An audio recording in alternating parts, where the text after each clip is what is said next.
good. All right.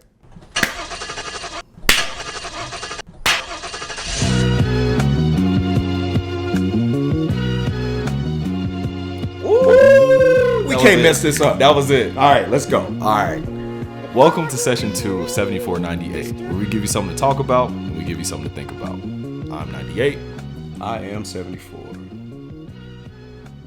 Good to see you, man. It's good to see you too. All right. How you been lately, man? Been good. Busy, you know what I mean? Yeah. Hot as I don't know what, you know what I mean? And as everybody else across the country, but it's no joke. Here we are, right? It's no joke. Yeah.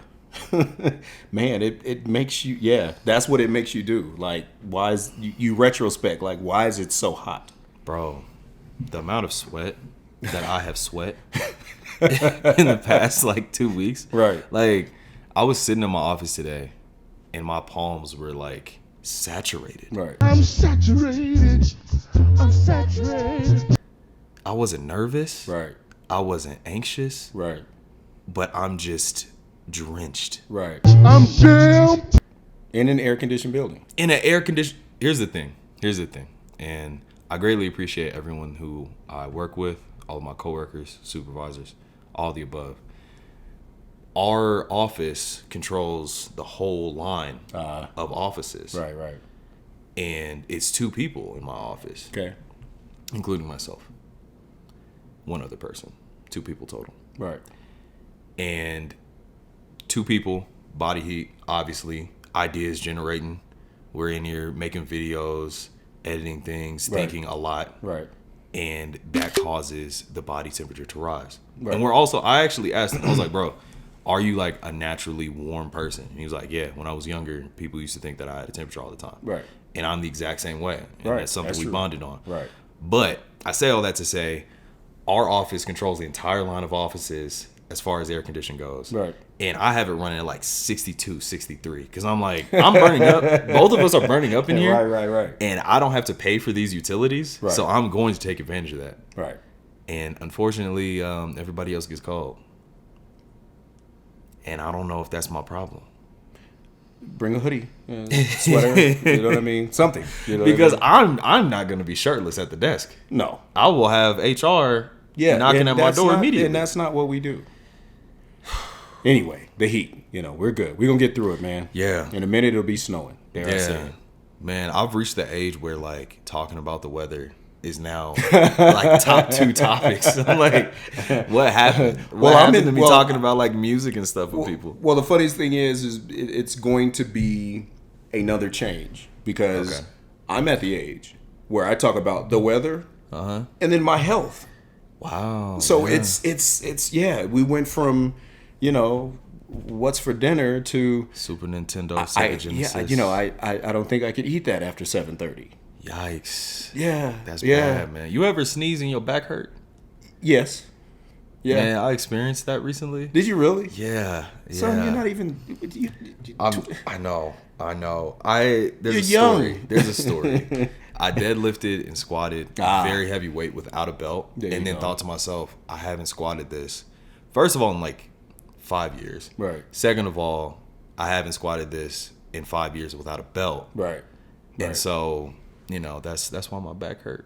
And it hurts when I sneeze. I'm sorry. It's unfortunate. It's really unfortunate. The funniest thing is I hate admitting this, but I have skipped leg day more days than over the last 2.5 weeks being back down in the dungeon. And I'm like, okay, you got to stop. But I've incorporated walking, which is... That's leg day. But again, the funniest thing is, right? What's that?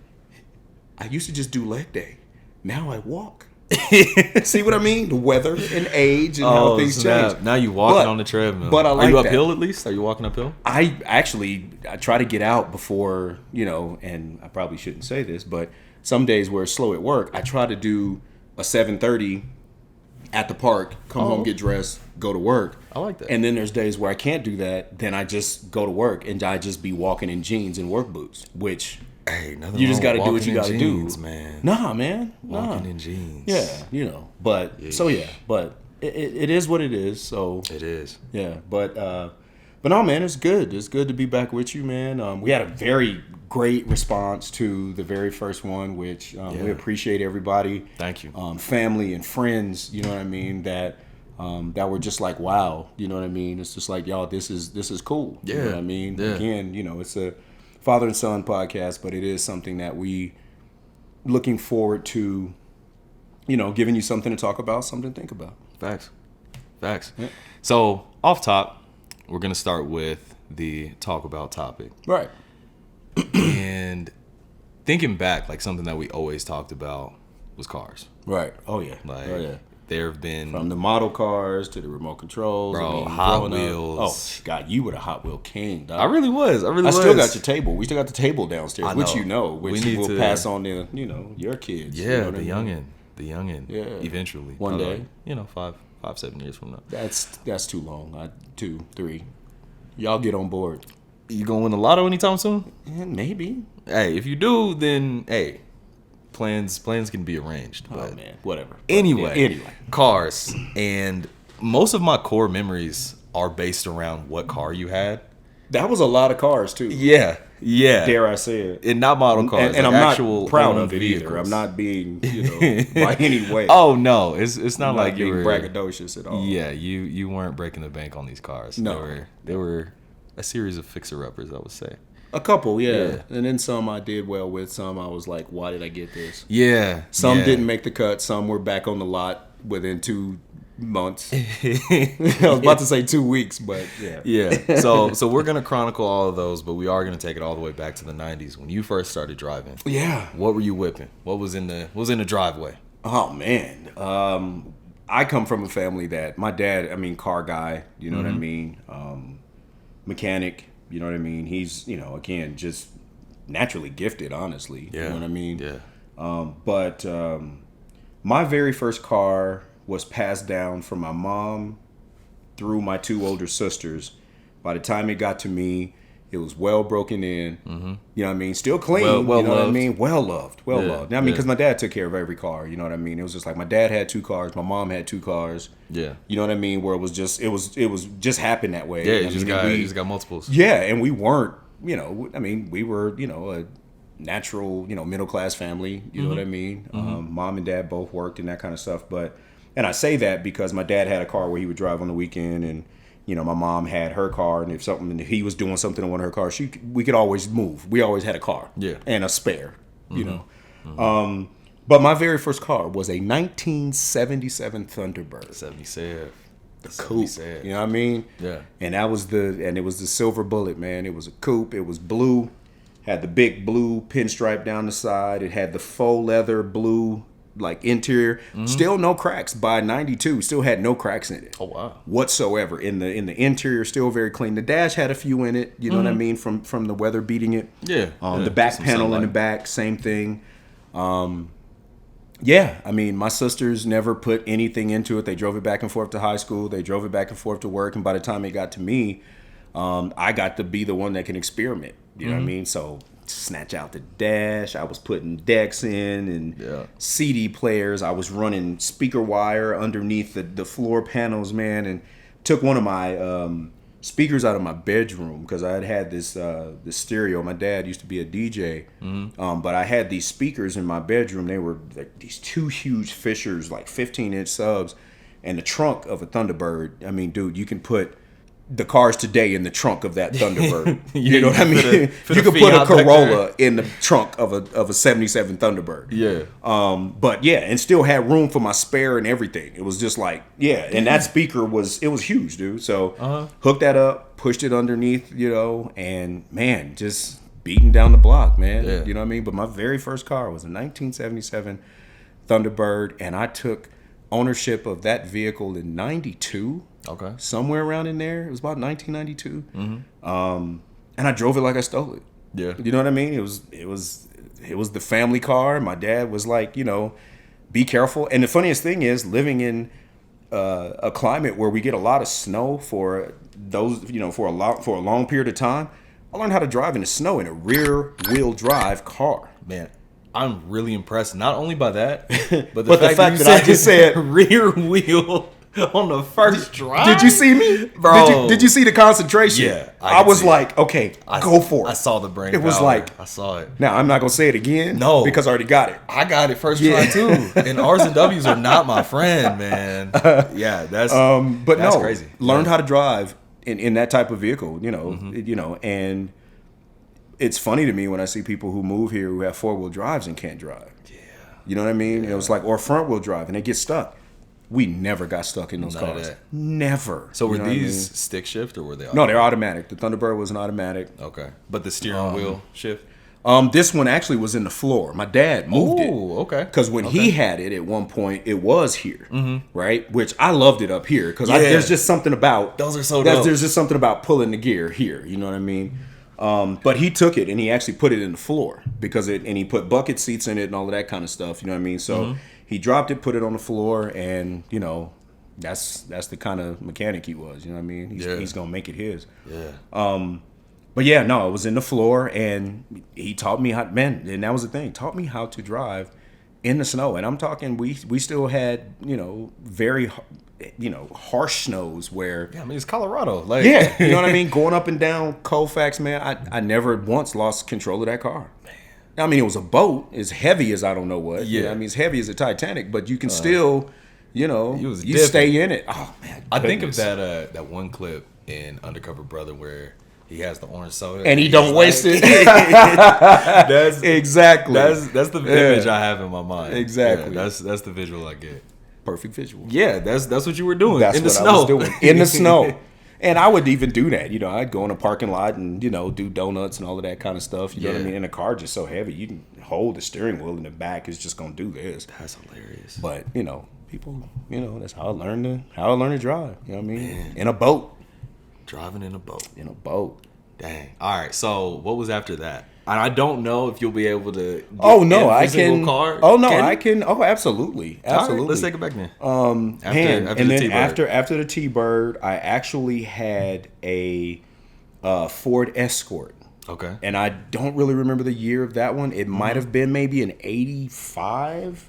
Okay. Somewhere around in there. That was the first car that I worked and actually paid for. Nice. And it. You know what? I take that back. That was my third car. My second car that I worked and paid for was a yellow Ford Fiesta. I've heard about this. People call it a Festiva, Fiesta, whatever. Google it, figure it out. Yeah. But it was the color of this hat. Okay? That's bright. That is very bright. With black interior, right? It was black. Okay. Oh, man, yeah. But I called it the Taxi. Ooh, they had these little letters at like Checker Auto Parts back in the day. Yeah. And I actually put it around my keyhole. I put Taxi. And yeah. And, there was a girl that I knew who actually drew on the back panel. It was a Tweety bird and some Cortezes, and I named it the Ghetto Bird. Because people was like, here come Tweety. The Tweety bird and Cortezes. That is such a visual. I'm going to replicate that in you have to. This is my best rendition of Tweety bird and Cortezes. Wow. But it was a yellow, very bright yellow. And I bought it from my dad's niece. Okay. And I gave her $350. Wow. $350. And I was that's like, how much I pay for a month. The sad part about it is I was like, that's a lot of money. Yeah. Me, I mean, again, man. Back in the day. Yeah. I'm like, so I'm like $350, whatever. Took that same sub, shoved it in there. It was tight, didn't have room for much. Yeah. It was like I could make the little back window with. Oh man, you know what I mean? I'm sure you warped it, bro. Like, oh yeah. You know what I mean? And one of the homeboys was even saying, man, you should put a piece of plexiglass back there. You know what I mean? It was just like, dude, it'll beat even harder. It's just like your glass is holding the beats in. I'm like, nah, man. I was like, dude, if it ain't broke, I ain't about to. But yeah, it was a little Tweety bird on the back, and it said Ghetto Bird on the underneath or whatever. I had Taxi on the thing or whatever. Here's the funny part. I left the original dash alone because the car didn't have an alarm, right? It was chintzy. You could have very easily just popped it open, and I would drive it everywhere, and people knew it was like beaten, but they would think I had something in there, like really high powered, right? Yeah. No, I actually left it in there. The original radio. It didn't even have a tape deck. It was just the little knobs that moved the thing back and forth, AM, FM, right? Yeah. I actually cut a piece out and I put it all inside the glove box. So my deck was inside the glove box. I used these little 2 rails or whatever and drilled 2 holes inside the glove box, put it back in there, and that's where I would put that's where it was. So people didn't even know. It was all hidden. Yeah. You know, inside the glove box, and people had no idea where my stereo was. So whenever I pick up the homies or I'd be rolling around town or whatever, it's just like people would just be like, dude, where's the... And I'd open the thing and it'd be like, yo, like that's dope. So I'm just like, dope. yeah. So I left it in there and it beat like crazy. Yeah. But yeah, the yellow Ford Fiesta. Wow. Ghetto bird. Funny thing. Uh-huh. One time the alternator went out. Okay. I don't know if you remember this story, me telling the story, but Never heard this. Your grandfather tells this one all the time. My little brother and his homeboy Matt, who lived across the street, they were probably about 9-10 years old or whatever. And since my alternator went out, you know, you can't start the car, but it was a stick, so you could actually pop the clutch and make it start. Didn't have the money to fix it, so what did I do? I'd be like, y'all help me push the car, and he'd be like, nah, you got to pay us, right? Yeah. And my dad would be out on the porch or something with some of his friends or whatever, an uncle or whatever, and he'd be like, y'all know he ain't gonna give y'all no money, and they'd be like, nah, Tony, he showed us the money. I'm like, let's get the car started. I'll turn around and I'll give y'all the money. We push the car down the street. They start pushing. I'm pushing. I jump in the car. They back there pushing. I pop the clutch. Get it, right? And I'm out. They stand in the street like this. And my dad would be on the porch crying. That is cold. Pops would be on the porch crying. Like I told y'all. And then I would come home. And then he would, you know, I would give it to him. But I'd just be like, you know, I need these 2s and fews because I'm popping the clutch. Yeah. My jeans are creased. I'm dressed, you know what I mean? Yeah. Y'all ain't getting this right now. If I got it when I get back, I got you. Exactly. I gotta get where I'm going first. So yeah, that was the second whip, man. Wow. Yeah, and then the third one was a Ford Escort. It was a rust bucket, and I remember going to once again check our auto parts, and I bought like 20 cans of primer, and I primed it gray. And my dad was just like, you just ain't going. And back then, you had Earl Scheib who would do a paint job for $99. I mean, and they did a decent job. I mean, it was what it was. But I primed the crap out this car. I mean, I taped it off, used my razor blades, you know, make sure Just my windows. Hit my ride. Man, what? Same sub.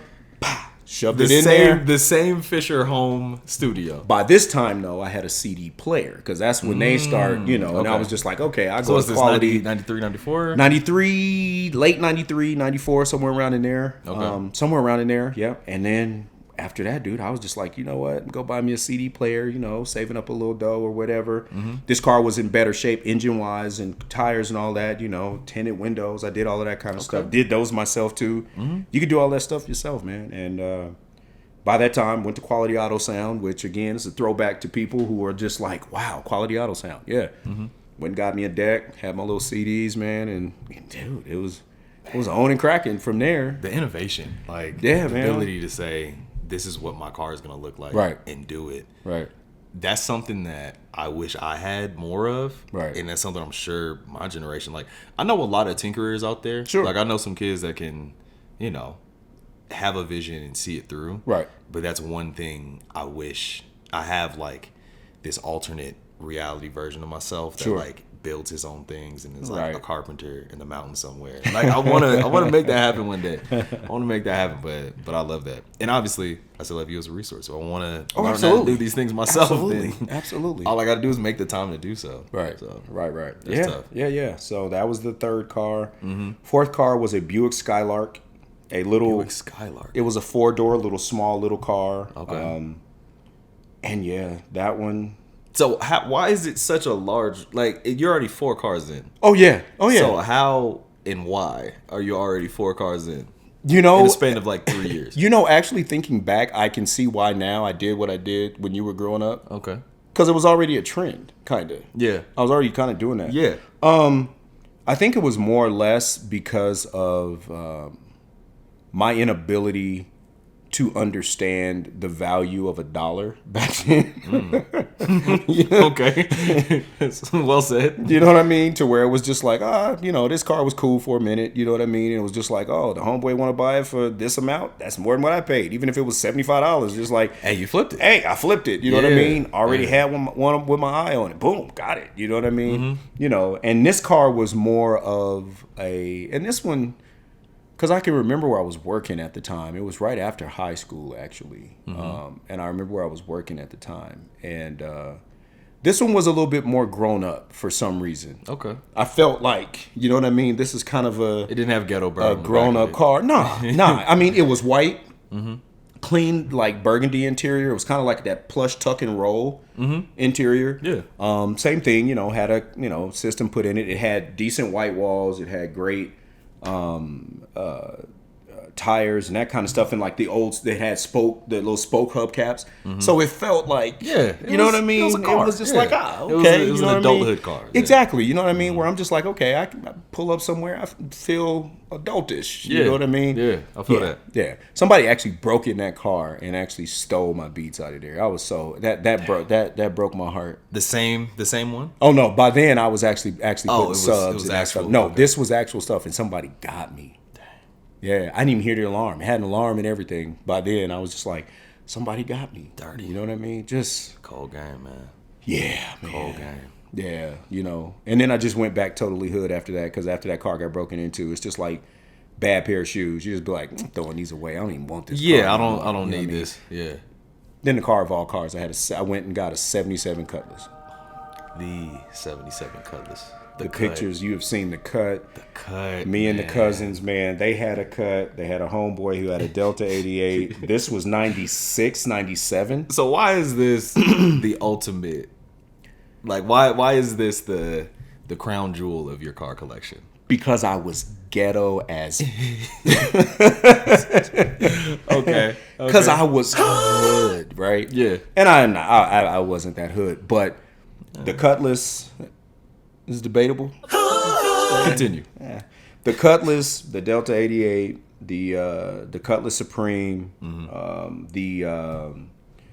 all those cars were on the entire bay. I mean, the bay was like, they had Cutlasses, they had like, all of these, they had the Super Sports and all those kind of things. Yeah. So it was just like, okay. And again, a throwback to the first episode, speaking of music, right? Yeah. As goes culture, kind of so does everything else, you know what I mean, that you kind of do. And that's essentially what began to happen in 96, 97, 95, 96, 97. Yeah. You know what I mean? Because I had that car for a very long time. Actually, I had that car when I met your mother. Mm-hmm. Do you know what I mean? Mm-hmm. And yeah, that car was the engine, it had one owner. Mm-hmm. And it was a 77, and that car had 80,000 miles on it. What? That was it. In 97, it had 80,000 on it. Dang. The only thing I had to do to that car, because she was a heavy smoker, I had to like completely just redo the entire inside. It was just like the windows. There was actually a film on the windows that she smoked so much. Jeez. And she only drove the car back and forth to, God bless her, to the doctor, because she was a heavy smoker. Yeah. You know what I mean? Like had probably COPD and those kind of things back then. Dang. And when I bought the car from her, she was on oxygen with a cigarette in her mouth. Like, it was crazy. Dang, who is this woman? It was a lady from the hood. It was actually a homegirl, her mom, that I went to high school with. I saw the car driving through Park Hill, and I saw the car, saw the for sale sign on it or whatever. Mm-hmm. And I actually saw the homegirl. I saw her, I was like, yo, this is like, and she's like, it's my mom's car or whatever. And it's just like, is she steady on that price kind of thing? You know what I mean? Mm-hmm. She's like, you can ask her, Yeah. So, yeah, I got to talking to her mom, you know what I mean? And come to find out, it was funny. She actually knew some of my family being so big in the state, and it was just kind of like, oh, I know some of your people. And I'm just like, yeah. So I played it up like, yeah, those are my people. Like, what's up with the car, Yeah. So, yeah, I bought the car. And yeah, but no, so as culture goes, kind of so did those kind of things in those times. Mm-hmm. I remember that went and put tires on it, because at that time I was actually working at Discount Tire. I was busting down tires, putting rims and tires on people's cars. Yeah. Put some thick white walls on it. It still had the original Cutlass hubcaps. Popped those back on there. I polished them up. That sounds clean. Sounds clean. It was money green. Mm-hmm. You know what I mean? A deep, deep green. Your favorite color green, like a deep money green. Yeah.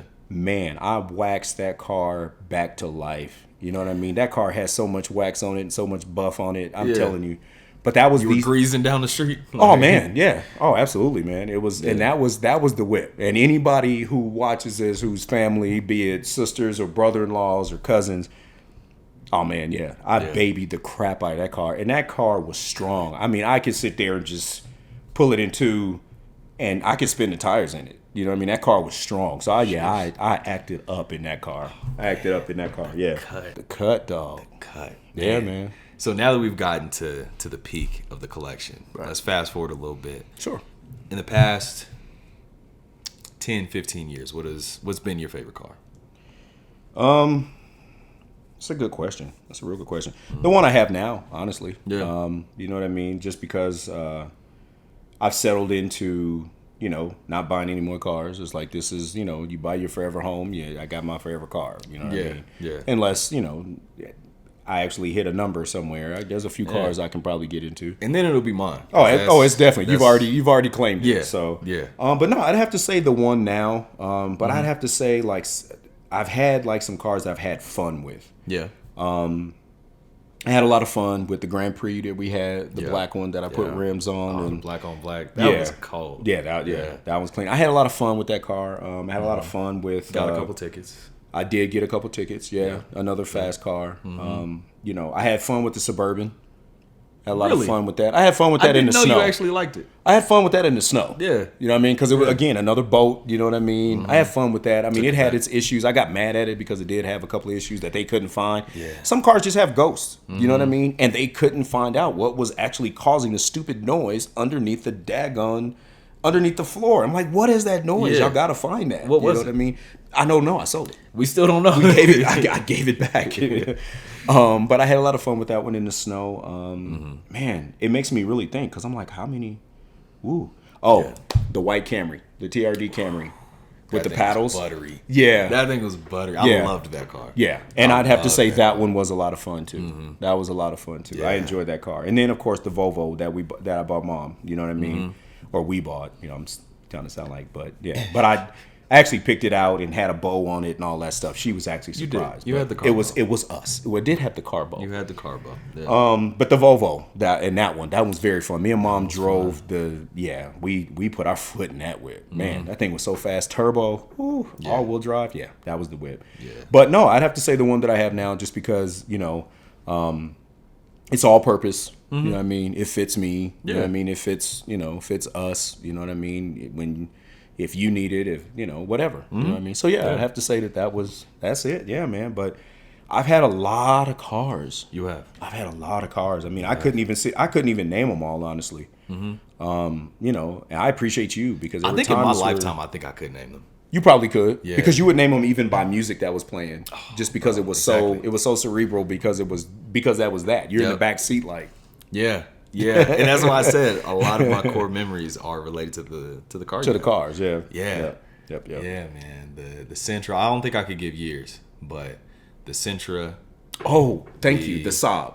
That was one of my favorites too. Yeah, that one I wish I remembered. Yeah, because I was a baby. The Saab was that Saab was Actually, I take that back. The Saab is probably my top 2. Really? Yes. Really? Yes. So okay, what's the top 3 then? The top 3. Are we saying the Runner? The Runner for sure. Yeah. The Cutlass and the Saab. Wow. Yeah, and out of what an eclectic 20 mix. Out of 25 plus cars. Oh, man. And I don't even think that's a stretch. Yeah. I don't think that's a stretch. Yeah, that's accurate. Yeah, it was a lot of cars. But the credit was fine. Oh, the credit. Yeah, that's this America, Jack. Yeah, the credit didn't dip. The credit. This is America, Jack. Credit will get you through. Yeah, facts. But no, because the Saab, what it meant to me when I got that Saab, dude, was so cool. Yeah. You were 1? Oh. No, you actually were probably about 9 months. Yeah, because you were a little chunk in the back seat. That car was so immaculate. Another car found up here at a Toyota Saab dealership, man. One owner, you know what I mean? The way the Saab's hoods open, they actually open backwards, kind of like an 18-wheeler, right? You know what I mean? They open forward. Man, that car it was a turbo. I didn't get any tickets in that car.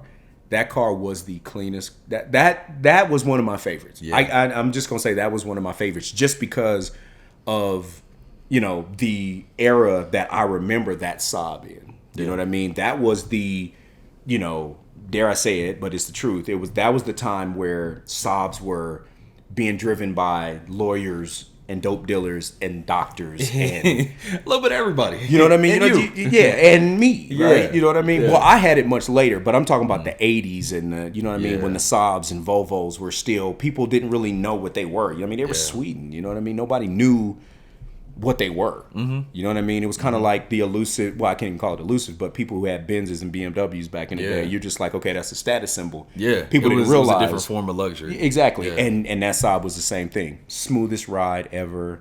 So that top three, my Runner, the Saab, and the Cutlass. You know I what love I mean?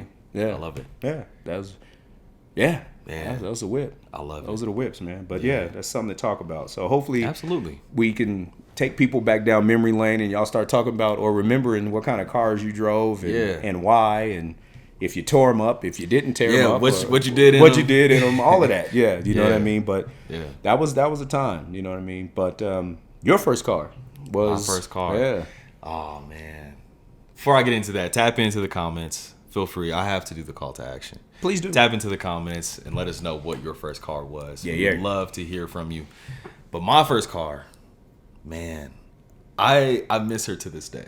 I know you do. Because of it's the sentimentality of I wish your I had a first little car. gong or like a little triangle just to be like, for Serene, Janae the Honda. 2003 Honda Civic Coupe. And man, I know what you mean when you say you drove it like you stole it. Like I pushed that thing to 78 miles per hour, and that was its max. But man, it felt like I was going 120. Like, man, I missed that car. Once I got to probably about 2018, 2019, right before I had to get rid of it, and it was worth $300, which was the down payment for my current car. It started to shake. Like if I got to like 70 miles per hour, sometimes even 65. Well, let's rewind. Oh, yes. Okay. Okay. No, let's rewind. Let's tell the story. Okay, let's tell the story. Mm-hmm. The car, it had been shaking. I was in the car, taking it, going somewhere. Like I was just like, I'm gonna take your car. Yeah. I get halfway up the street, and the car feels like I'm Fred Flintstone with both my feet on the ground. I'm like, am I carrying the car? What the? Yeah. Turned around, was like, you are not driving this car anymore, bro. This How is you gonna it. tell me I have to buy a new car? You gotta buy a new car. I'm What? like, no. Excuse me, sir. Oh man. You did say that, like, whoa, Yeah. can't I just fix it? I'm like, no, you need a new car. Yeah, when the expenses start to outweigh how much it's worth, it's time. It's time. But man, Janae the Honda, I have my regrets of some of the people that were in that passenger seat. Yeah. I'll put it like that. Yeah, I'll put yeah. it like that. That's a topic unto itself. Yeah. But but I have absolutely no regrets of having that car, Right. loving that car. Right. Man, we put the beats in it. Yeah, We there's put a the beats picture in. somewhere around here. Hopefully we Yep. can find it, and we'll Yep. pop it in here. Yep. You're holding your 6x9s. You Man. climbed in the trunk. Put it back there, attach the wires perfectly. Right, right. That's another core memory. And my hair looked very different. It was very long. Quite. I do miss that as well.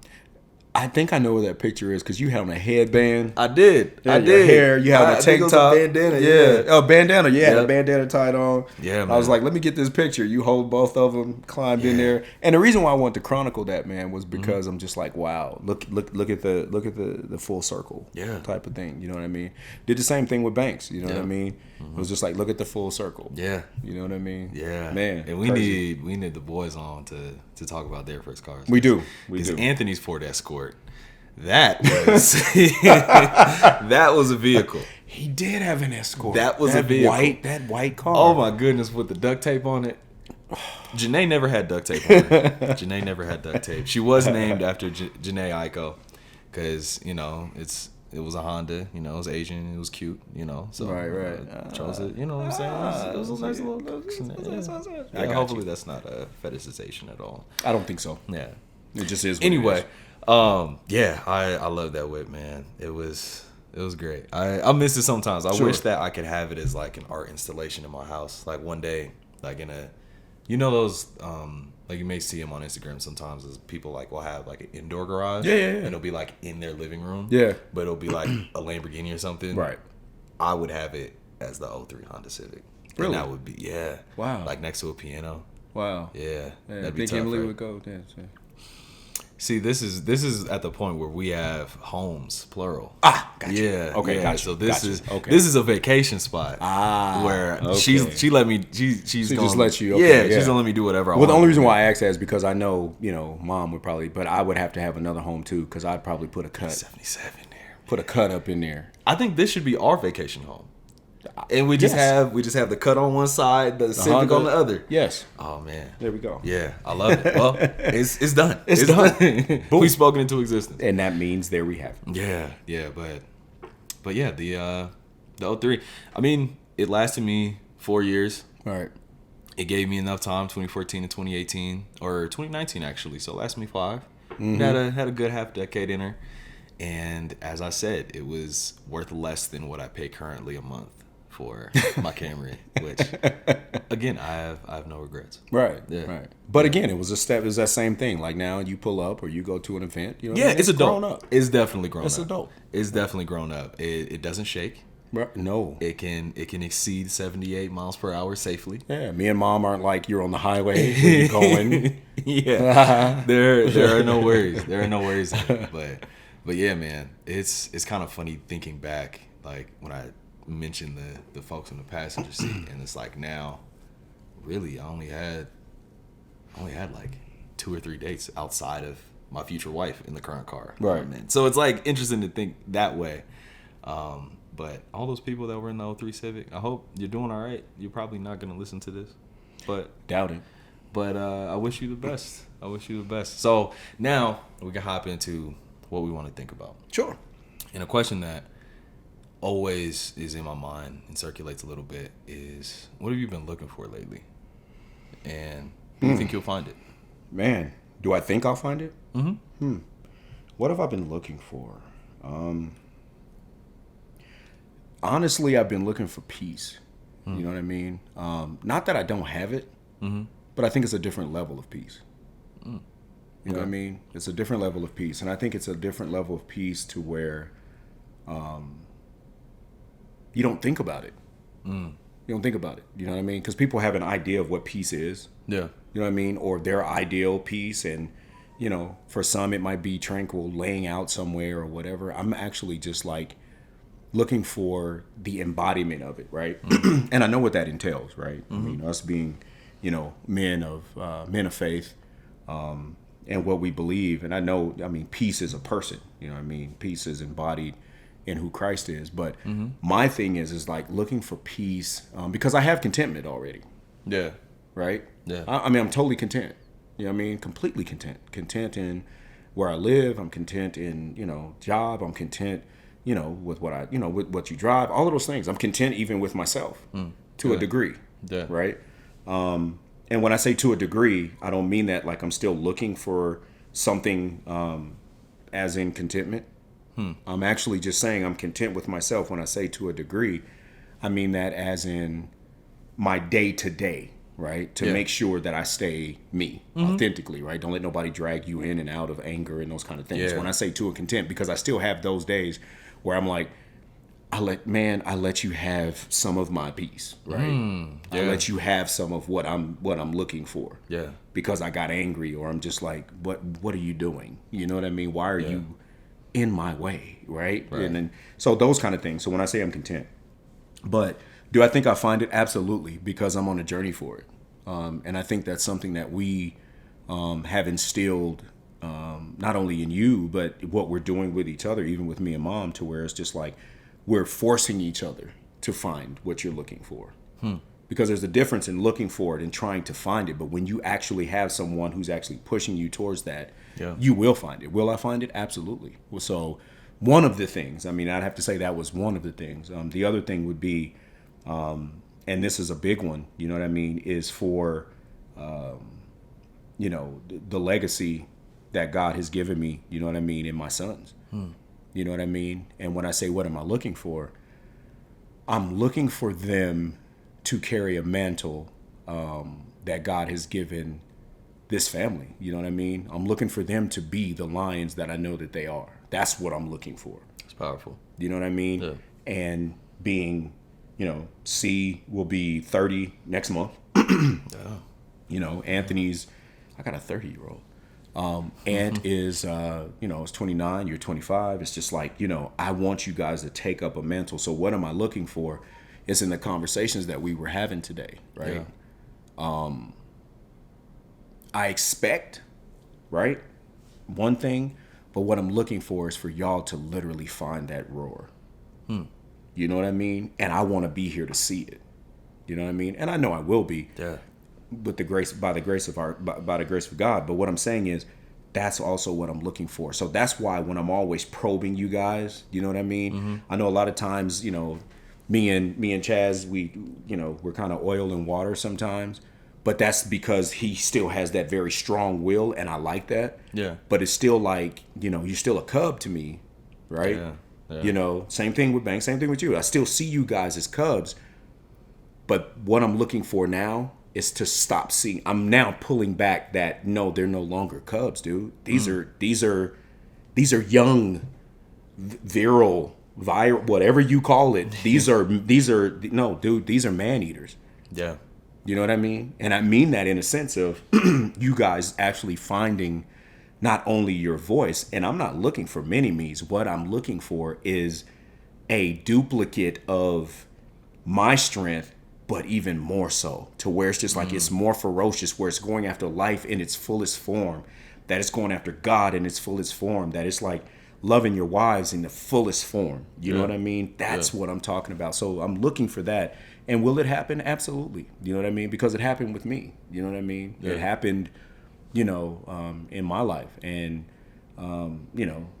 by the grace of God, it's where we are now. So the times where I do talk to you guys and I challenge you on your thoughts, and then I challenge you, why do you think that way? You know what I mean? It's on purpose. It's on purpose. You know what I mean? You get it. I think you all get it. Yeah. But sometimes it's just like, nah, I know what you're doing right now. I'm a paw back kind of thing. Yeah. You know what I mean? Yeah. And I actually accept that too. Mm-hmm. I actually don't have a problem with that either. Yeah. But it's the same thing that I said today. You know what I mean? I know what you believe. Now I want to know, how deep is that belief, and do you really know what you believe? You know what I mean? Do you trust what you believe? Yeah. So those are the two things, man. I would have to say, peace. And I'm talking. I'm gonna pause real quick. Oh no, we can keep rolling. Oh, okay. Mm-hmm. Hello.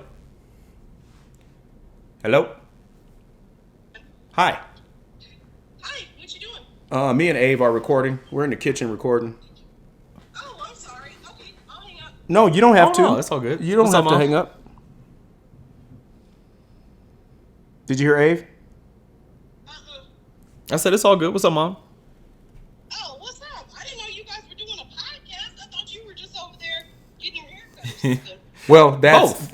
We're doing both. Ave was just like ready to jump in, so we jumped in. So we set up the set and got busy. Cool. Okay, well, we will see you here in a minute. If you do, are you good? Oh yeah. Okay. All right. We'll see you here in a minute. All right. Bye. Love you, Mom.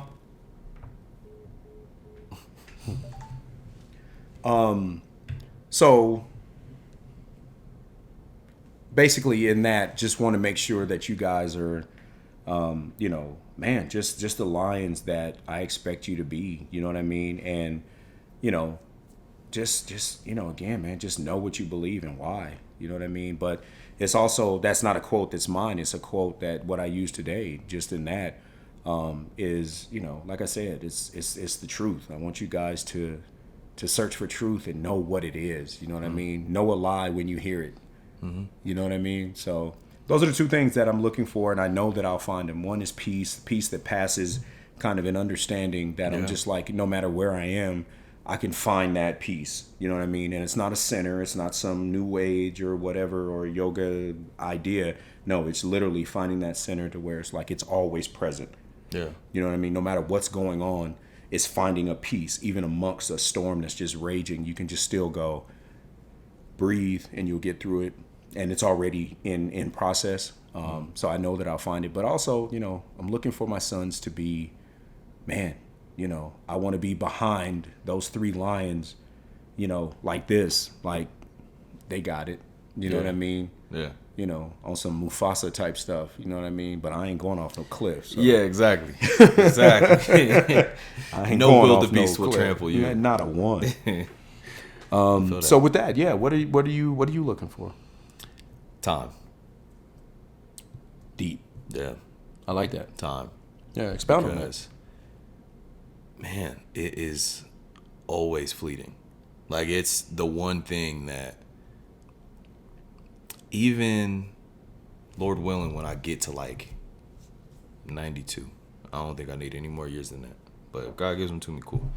But even when I get to 92, I'll be like, man, like, I've had a lot of time on this earth. And honestly, I don't want to feel this way. But right now, I'm like, I already need more time. Because there's only 24 in a day. And we're supposed to be asleep for 8 of them. Right. Knocks us already down to 16. Right. We work for another 8. Right. We're down to 8 hours left. Right. And what do we do with that? Right. And that is split, you know, 2 hours beginning of the day, 2 hours at the end of the day, getting ready for the day and unwinding from the day. Right. So really we only got 4. You know what I'm saying? So like, that's something that has always, it's always been I wouldn't say an issue to me, but just a puzzle. I say it's not a problem, but it's a puzzle. Right. And I want to have the pieces, and I feel like I have a few of the pieces lined up and matching. But before I get to the point when I'm a father, I want to make sure that I have enough time allocated. And I know that is such a naive statement because I know that I know that that's not going to be the case. Like, I know it's not going to be possible. It's like, okay, all of these hours in a day, and I know exactly what I'm going to do with every single one of them, and I'm going to live every single moment 100%. And if I need to rest, I'm going to rest 100%. If I need to work, I'm going to work 100%. Like, it's so fluid that as much as I want that, I don't know how possible that is. Right. And so when I say I'm looking for time, I'm looking for literally time to do this, because this is now, because we're doing this and I absolutely love it, I'm also sacrificing time from my significant other. I'm sacrificing time from learning something new. I'm sacrificing time from different places. Sure. But I also am looking for a way out of that mindset where if I'm doing this, I don't have to think about what I'm not doing. I'm just fully invested in right now. Right. And I don't have to feel bad, or I don't have to feel like the time that I spend outside of somewhere else is offending someone, or they feel left out that I'm not there. You know what I'm saying? Right. I'm learning. I'm just learning. Absolutely. My time, and now I look back and I'm like, you know, thinking when I'm 92, I'm like, I'm not even 92 yet, but I think back when I was, you know, 22, and a lot of the time that I spent then looking for whatever else I was looking for. Right. I'm like, dang, I should have been doing something else. Right. And I don't regret. I will say I don't have regrets of how I spent my time before, but I do look back on it like, yeah, I probably could have just picked up an extra shift. Like, I probably could have just went to work. Yeah, I could have just went to work, or I could have, you know, did something else rather than, you know, getting smoothies that one Sunday. But like, but seriously, That's so. or like you're like, man. or like I could have like gone to Oklahoma with y'all for my uncle's wedding, or like, there's just different things where I wonder where my life would be based on that small decision on how I use my time. Right. Instead of doing one thing, I did another, and then see what the outcome is. But I also know that to quote Voltaire, like, we're in the best possible reality we're in currently. Right. And I really want to believe that. Like, I want to believe that 100% because we are. Like, ultimately, because we don't know any other reality. Right. So, of course, we're in the best possible reality because it's the only reality we know. Right. That's a lot to unpack. It's actually not, because I know you and I know how you think, and I know how you put things together. And you're not the only one that feels that way. We know this for sure. Yeah.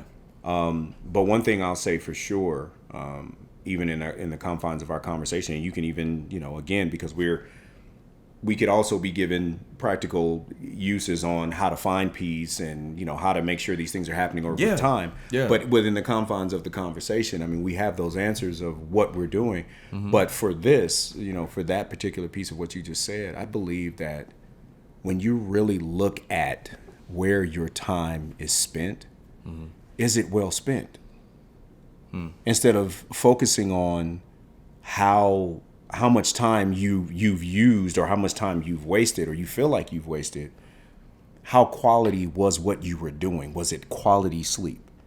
Was it quality time with you and your fiance at the end of the evening? Was it quality? Did you feel something in those moments, right? Because when we're at work, right? Yeah. But see, here's the part of time where you have to actually put it into true action, son, to this degree.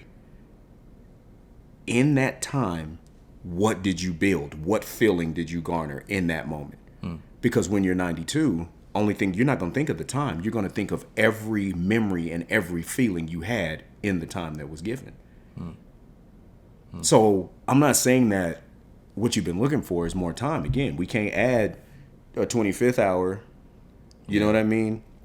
But what we can do, and even in the confines of keeping our peace, right?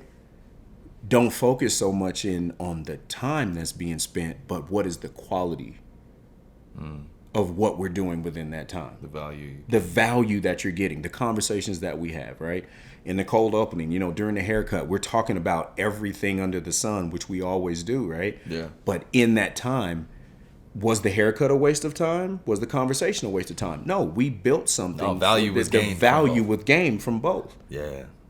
So when you look at that and you try to understand, if you're looking for it, I want to be able to at least just impart to you to that piece, to where it's just like, man, just make sure that you don't get so caught up in the time that of what you're doing that you miss where you are, because you're not present in that time zone. You're not present. Yeah.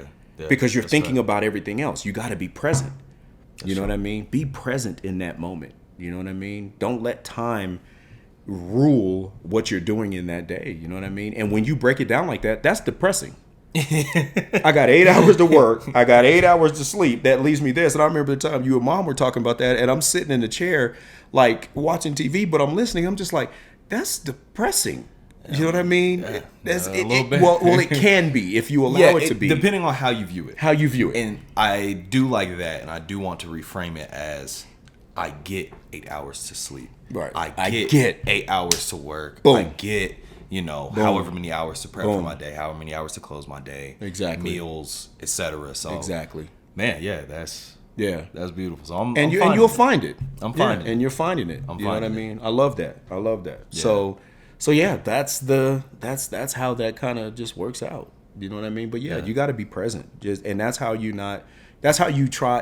don't put yourself in that type of situation when you're just like, you know what I mean? Look at what time it is. No, I'm present. Be present, and it is. And it's exactly what you just said. I get to go to work because some people don't.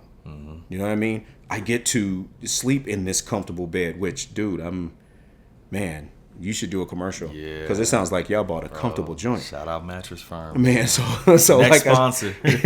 So again, with that, you know what I mean? No, I get to, you have a comfortable place to sleep. It's cool. It's, you know what I mean? And to somebody you love. Yeah. You know what I mean? Be present. Be present. Time is about being present. Yes, sir. Time is about being present. Yes, sir. So, yeah.